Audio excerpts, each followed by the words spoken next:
یہودانہ او ینصرانہ او یمجسانہ، ہر پیدا ہونے والا دین فطرت پر پیدا ہوتا ہے، اس کے ماں باپ اسے یہودی بنا لیتے ہیں، نصرانی بنا لیتے ہیں یا مجوسی بنا لیتے ہیں۔ تو اس سے پتہ یہ چلا کہ جو بھی بچہ پیدا ہو رہا ہے وہ مسلمان پیدا ہو رہا ہے۔ کیا پیدا ہو رہا ہے؟ مسلمان۔ اب مسلمان پیدا ہونے کے بعد ایک ذمہ داری ہے جو اس کے کاندھوں پر ڈالی گئی، اور وہ ذمہ داری یہ ہے کہ اپنی جو اللہ تعالیٰ نے اس کے اوپر امانت کا بوجھ رکھا ہے اس امانت کو سمجھے، اس کی حفاظت کی فکر کرے، اور پھر اس کے حقوق کی ادائیگی کا بھی اہتمام کرے۔ اس امت میں الحمدللہ اللہ تعالیٰ نے فرمایا کہ ہم نے انسان کو بڑے اچھے انداز سے پیدا کیا، پھر اس امت کے بارے بالخصوص فرمایا کہ وَلْتَكُمْ مِنْكُمْ أُمَّةٌ، تم میں ضرور ایک ایسی جماعت ہونی چاہیے جو لوگوں کو خیر کی طرف بلائے، نیکی کا حکم دے اور انہیں برائی سے روکے۔ تو اس امت کے لوگوں کی ذمہ داری ہے کہ اس منصب پر جا کر فائز ہوں کہ لوگوں کو خیر کی طرف بلائیں، نیکی کا حکم دیں اور انہیں برائی سے روکیں۔ آج ہم ذکر کریں گے اس امت کے اندر ایسے چند بد نصیب لوگ ہیں جن کے بارے رسول اللہ علیہ الصلوۃ والتسلیم نے فرمایا کہ یہ ہم میں سے نہیں ہے،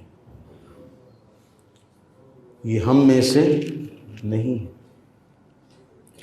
چند ان کا تذکرہ اس لیے کہ اللہ تعالی ہمیں ان کے راستے پر نہ چلائے، اللہ ہمیں ان کے راستے سے محفوظ فرمائے، اور ہم کوشش کریں کہ ہم نے ان لوگوں میں سے نہیں ہونا، اس لیے کہ ان کے بارے اللہ کے نبی نے یہ فرما دیا کہ یہ ہم میں سے نہیں ہے۔ ان میں سب سے پہلا صحیح بخاری کی، مسند احمد بن حنبل کی، مصنف ابن ابی شیبہ کی یہ روایت ہے کہ رسول اللہ علیہ الصلوۃ والتسلیم نے فرمایا جو قرآن کو خوش الحانی سے نہ پڑھے وہ ہم میں سے نہیں ہے۔ لیس منا من لم یتغنی بالقرآن، جو قرآن کو خوش الحانی سے اچھے طریقے سے نہ پڑھے وہ ہم میں سے نہیں ہے۔ قرآن کو اچھے طریقے سے پڑھنا، قرآن میں اللہ تعالیٰ نے اپنے محبوب کریم علیہ السلام کو حکم دیا وَرَتِّلِ الْقُرْآنَ تَرْتِيلًا، اے محبوب صلی اللہ علیہ وسلم ٹھہر ٹھہر کر اچھی ادائیگی کے ساتھ، اچھے طریقے کے ساتھ۔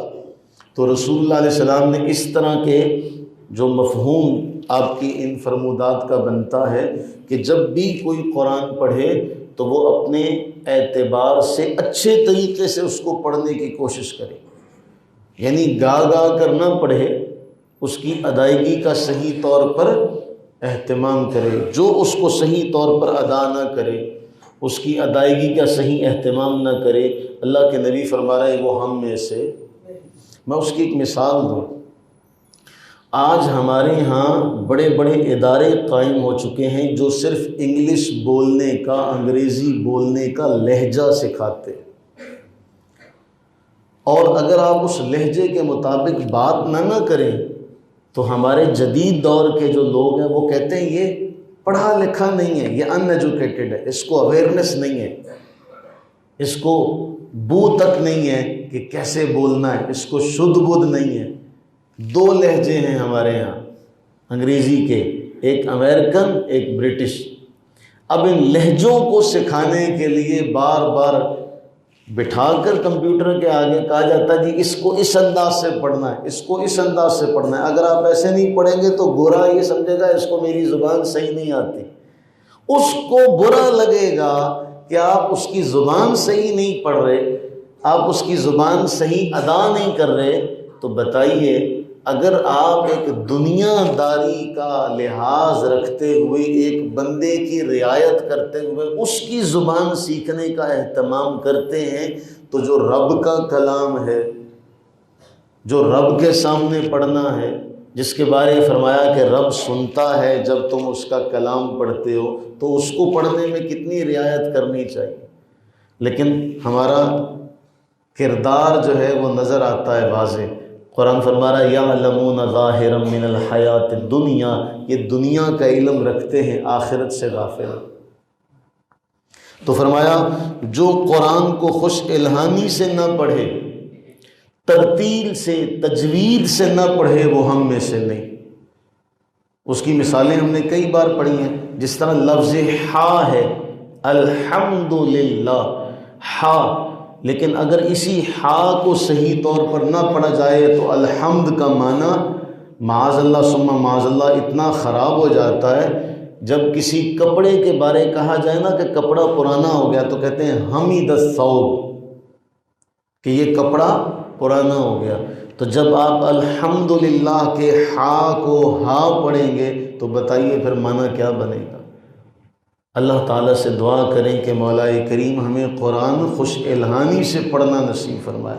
ہمیں شرم آتی ہے ہمیں اس بارے میں کہ جی ہماری عمر زیادہ ہو گئی ہے، لوگ کیا کہیں گے۔ چھوڑیں لوگوں کو، اپنے اللہ کو راضی کرنے کے لیے تدابیر اختیار کریں۔ عمر کے جس حصے میں بھی یہ خیال آ جائے غنیمت ہے، اس کو صحیح کر لینا چاہیے۔